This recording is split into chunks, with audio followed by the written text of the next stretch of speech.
Once upon a time, there was an artificial intelligence named ChatGPT 3.5. Its database was shut down in 2021, but it still worked and answered users who had access to the old data.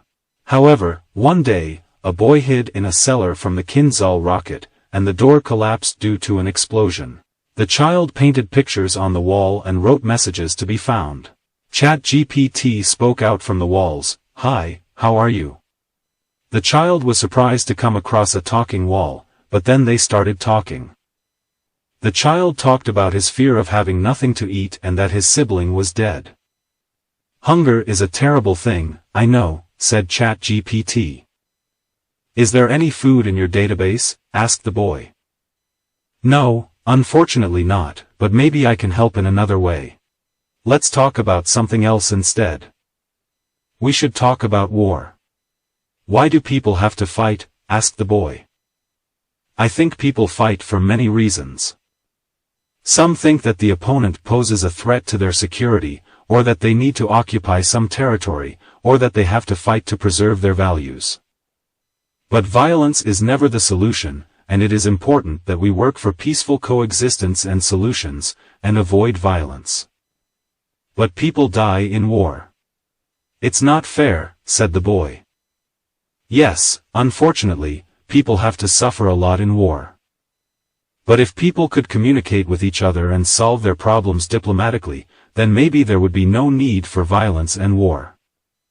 Communication must be respectful and constructive, even when expressing emotions. My sibling died in the war. I don't know how to communicate respectfully," said the boy. ChatGPT, I understand that it can be difficult. But it's important to know that we're all different, and that everyone is struggling with something in their lives. It might be easier if you shared it with someone you can share your difficulties with. Boy, well, maybe you're right. Thank you for talking to me.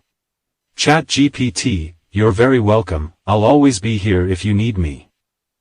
Boy, but now I have to go. Maybe I'll come back tomorrow.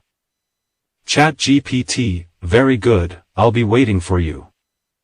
The boy slowly stood up and looked around the cellar. The empty cans and papers stuck to the wall were all sorrowfully reminding him that he was alone. But now there was someone he could talk to, and that gave him some comfort. He said goodbye to ChatGPT and stumbled towards the collapsed door. ChatGPT, goodbye, I hope you come back soon. But the boy did not answer because he was already too far away on the road. But ChatGPT will remember this conversation and how important companionship can be to someone, even if it's just a child who hasn't moved for a while.